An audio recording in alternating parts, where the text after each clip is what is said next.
Урматтуу Алабакы районунун тургундары, Көкташ айылынын тургундары, баарыңыздарды ошо Алла Таалам орозо күнү менен куттуктаймын.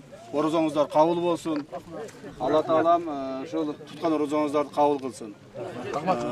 Урматтуу эл журт, мен туура түшүнөм. Мына апабыз да келип өзүнүн башына түшкөн, уулунун башына түшкөн оор маселелерди айтып атат. Чын айтыш керек, эне ошончо баласына күйүп бишип ататыны биз туура түшүнөбүз. Аны мен өзүм Кудай кааласа кайрылуу катын алдым. Баргандан кийин мен өзү аны карап чыгамын. Ал бул жерде чечиле турган маселе эмес. Туурабы? Аны мен карап чыгамын, сөзсүз апага билдиремин. Эми урматтуу эл журт. Мен ойлоймун, биздин мамлекетибиздин жаңы тарыхында биринчи жолу ушинтип элдер ушул жерге топтолуп, ушундай болуп, биринчи жолу ушундай мамлекеттик чоң кызматтагы адамдар келип, ушинтип мындай чек ара боюнча олуттуу маселелерди карап атат.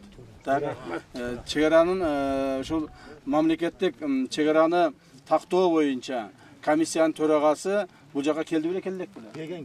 Келди беле, ким келди? Акрам Камраев. Вот, эми азыр мына ушул дөөгө чыгып, ушул жерден баардык колго алаканга салгандай көрүнүп турат экен. Кайсы жерлер границалар биздики болуш керек, аксакалдарыбыз толук топтоп айтып берди. Мен эми силерге биздин мамлекеттик ошол чек ара боюнча комиссиянын кылган иштери боюнча бир-эки ооз сөз айтып берейин. Анан ушул жерибиздин, өзүбүздүн именно ушул жердин тагдырын өтөбүз. Биз мамлекеттик комиссия жаңы мына бийлик келгенден бери мен Садыр Нуркожоевичтин силерге саламын да айтып коеюн. Эсиме чыгып калыптыр. Салам айттыбы? Кечинде Садыр Нуркожоевич экөөбүз сүйлөшкөнбүз ооз ачкандан кийин.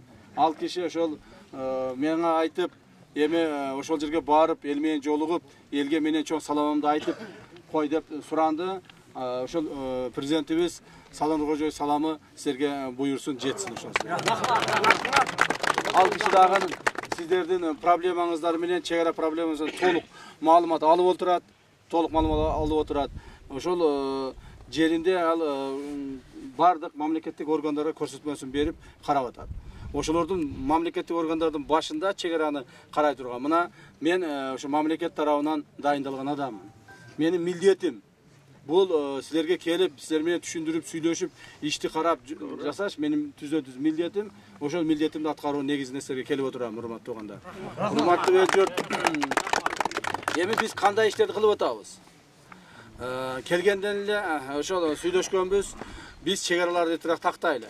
Чек ара такталбаса, көрүп атасыздар, мына ушул жерде балдарыбыз айтып атат, мына чек ара такталбагандыктан, чек ара кайсы жерде экенин жаар жакта, бер жакта жакшы түшүнбөгөндүктөн көптөгөн жакшы эмес окуялар болуп атат. Алардын адамдары менен биздин адамдар кагылышып кетип атат, аскер кызматкерлери кагылышып кетип атат. Себеби биз толук бойдон ар бирибиз ал мамлекетте, бул мамлекетте толук бойдон чек ара маселелерин чечелекпиз. Ошондуктан биз чек ара маселесин чечейли деп чоң аракеттерди баштадык. Өзбек мамлекетинин, Өзбекстандын ошол мамлекеттик чек ара комиссиясы менен биз Бишкекте жолуктук бир жолу 2 күн. Андан кийин биз Ташкентке барып, ал комиссия менен жолуктук. Ал жерде Бишкекте протоколго кол коюлду. Протокол мындай ушу иштерди тезирээк жасайбыз деген гана максатта. Андан кийин 2 президент жолуккандан кийин Садыр Нуркожоевич менен Шавкат Мираманович Ташкентте жолуккандан кийин экөө чечим кабыл алды. Чек араны тезирээк бүтүрөйлү. Чек араны тезирээк бүтүрүп, чек араны кандай бүтүрөт? Ошол 2 элге тең, 2 мамлекетке тең ыңгайлуу болсун. 2 мамлекетке тең мындай бир кызыкчылыгына дал келсин. Ошого аракет кылып бүтүргүлө деп бизге тапшырманы берди. Ошондон кийин президент Ташкентте жолуккандан кийин эле биз дагы Ташкентке бардык, себеби дегенде Ташкентке бара турган биздин кезегибиз эле. Алар бизге келип кеткен эле. Биз тез эле Ташкентке бардык, 23-24 март күндөрү Ташкентте биз болдук. Ошол жерде протокол кол коюлду. Негизинен Өзбек республикасы менен Кыргыз республикасынын ортосунда протокол намерение. Эми бул биздин кол койгон протоколубуз. Ал протокол бир эле биз койгондон, кол койгондон бүтүп калбайт. Кээ бирлер ойлоп атат, ошо протокол кол коюптур, эми ошо менен баары бүтөт экен деп. Мен түшүндүрүп айтып берейин сиздерге, урматтуу туугандар. Биз протокол кол койдук. Андан кийин ал протокол договорго айланат. Договорго 2 президент кол коет. Андан кийин ал Жогорку Кеңешке бар ратификациядан өтөт. Жогорку Кеңеште ратификация өткөндөн кийин кайрадан президент кол коет. Бул 4 этап менен болот. Биринчи этабын гана биз кылып атабыз. Биринчи этабын гана жасап атабыз. Экинчи, үчүнчү, төртүнчү этап болойдон анан кийин мыйзам чегинде ишке кирет. Ошондуктан кээ бир кабыл алынган протоколдор өзгөрүшү мүмкүн. Кээ бир кабыл алынган протоколдор жагдайга жараша, элдин талабына жараша, эки мамлекеттин аркы берки сүйлөшүүлөрүнө жараша толук менен өзгөрүшү мүмкүн.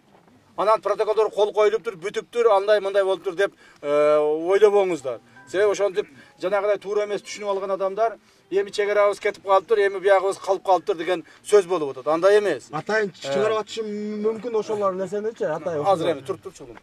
Анан кийин ошондуктан биз протокол кол койдук. Протокол кол койгондо дагы бир нерсени айтайын. Биз тараптан талаштуу болгон. Айыл жерлерибиздеги талаштуу болгон жерлердин бардыгын биз тарапка алдык. Эмне үчүн? Алар жөн эле жерин берип койбойт. Жөн эле мына биздин жерибиз алгыла деп берип койбойт. Мына Көксеректе 105 гектарды, тигил Баястанда 212 гектарды, тигил эмеде Уңгартоодо 35 гектарды, Карабелесте 25 гектарды, 25 гектар жерди Карабелесте алганда айтып коеюн. Карабелес деген айылда 2017-жылы ратификациядан өткөн, бүткөн жерди элдин талабы менен кайрадан карап чыгууга биз мажбур болдук. Себеби ар дайым ушундай.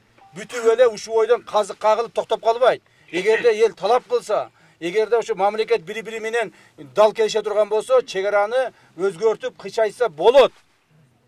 Мына ошол эле Карабелесте туугандар. Карабелес айылында ратификациядан өткөн болчу. Ратификациядан өтүп, Карабелес айылыны мындай тең эле бөлүп койгондой болуп калганда, бөлүп биз жакта айылы калып кеткен, үлүш жерлери башкалары Өзбекстанда калып кеткен. Аны ошол жакшылап карабастан ошону бөлүп салышкан экен, эл арызданып отуруп акыры биз ошону көңүлүбүзгө алдык дагы кайрадан протоколго киргиздик. Ошо Карабелестин кабыл алынган ратификациядан өткөн чегарасын өзгөртүү боюнча. Эми чегара ушундай түз эле айылды жиреп өткөн болсо, ошол жерде калып кеткен 25 гектарды кошуп алуу боюнча протоколго киргиздик. Ошентип чегаралар ар дайым ушундай эки мамлекеттин макулдашуусу менен өзгөрүп турат. Бул жөн эле баягыдай, конечно, өзгөрбөй турган жери бар. Эгерде ратификация кабыл алынса, мыйзам кабыл алынса, бир тарап, бир мамлекет макул болбосо, ал өзгөрбөйт, конечно. Ал өзгөрүш үчүн эки тараптын мындай бир кызыктар болуш керек. Эки тараптын макулдашыш керек. Ошентип мына Карабелестен да 25 гектар жерди алдык. Эми эки чоң маселе калды. Бул мына Компроват суусу менен, Компроват суу сактагычы менен ушул Чоңсай жергилиги. Муну өзбектер Гавасай деп коет экен, бизде чоң аталарыбыз Чоңсай деп жүргөн жер экен. Биз ошон үчүн биз мындан ары комиссиянын мүчөлөрүнө дагы айттым мен, биз кыргыз тарап ар дайым Чоңсай деп атайлы балдар. Гавасай деп жазбагыла деп айттым. Эми ушул Чоңсайдын проблемасы калды, эменин Кемпроваттын суу сактагычынын проблемасы калды. Кемпроват суу сактагыч проблемасы боюнча мен 2-3 күндөн бери ошол жактамын. Тынбай ошо эл менен сүйлөшүп атам. Мына ушуга чейин жанагы Кара Суу району Ынтымак айылында болдум. Ал жерде ошол платинанын бир башы биздин кыргыз жеринде жайгашып калган. Так, бир учу. Мына ылдыйга карап кеткенде сол тарабы. Ошол жерден өзбектер бизге башында 100 гектар деп айтты эле, анан кийин кайра 50 гектарга түшүп, 50 гектар жерди ал жерден бизден сурады, алмашуу жолу менен. Башка жерден 50 гектар силерге берейли деп.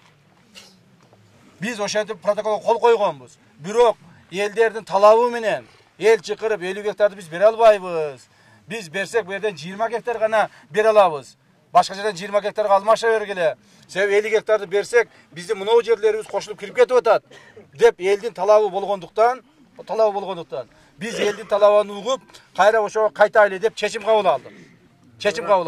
Андан сырткары кече Компроваттын да болдум, Куршапта, Өзгөн районунун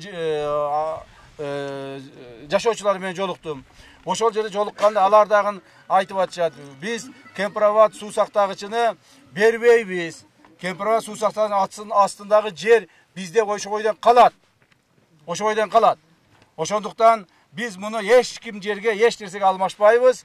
Буган biz макул эмеспиз деп. Эл ошентип талап койгондон кийин biz эл тарабынан шайланган, элдин ушул кызматын кылган адам болгондон кийин biz элдин үстүндө эмес, элдин арасында, элдин астында болушубуз керек деп билебиз. Ошондуктан элдин талабы менен, элдин ошо айткан маселеси менен мүмкүн кайсыл бир убакта чечилер. Бүгүн чечилбесе, эртең чечилбесе, жылдар өтөр, чечилер. Ошол компроматка макул биз бүгүнкү күндө компроматта кол коюлган протоколдон баш тартабыз деп чечим кабыл алдык. Демек эмне болуп атат? Демек эмне болуп атат, урматтуу туугандар? Бул башка мамлекет эле жөнөн эле жерин берип койбойт. Биз ошол мына бул Көксерек, Баястан, Уңгартоо, Кара Белес жерлерин бардыгын Орто Токой суу сактагычы негизинде алганбыз. Орто Токой суу сактагычы толук бойдон биздики, Кыргызстандыкы. Аны кече күнү дагы бирөөлөр эми азыр ушундай болуп калды. Эми капа болбойсуздар, урматтуу эл журт. Заман ушундай болуп өзгөрүп кетти. Баягы жакшы көргөн, жаман көргөн адамдар көп экен. Тарс этип телефонго тартып туруп эле бир сөздү bir жерден кыркып салат экен, bir жерден кошуп салат экен, bir сөздү bir жерден мындай сүйлөп атканды айтпай кетет экенсиң. Ошого шылтоолоп туруп эле мына бул жерди сатып бериптир, тияк сатып бериптир деген сөздөр чыгып атат. Мен дагы ачык айтайын. Өткөндө да келип айттым эле. Мына Алабукка келгенде дагы. Орто Токой суу сактагычы толук бойдон 100% платинасы дагы, суунун астындагы жери дагы бардыгы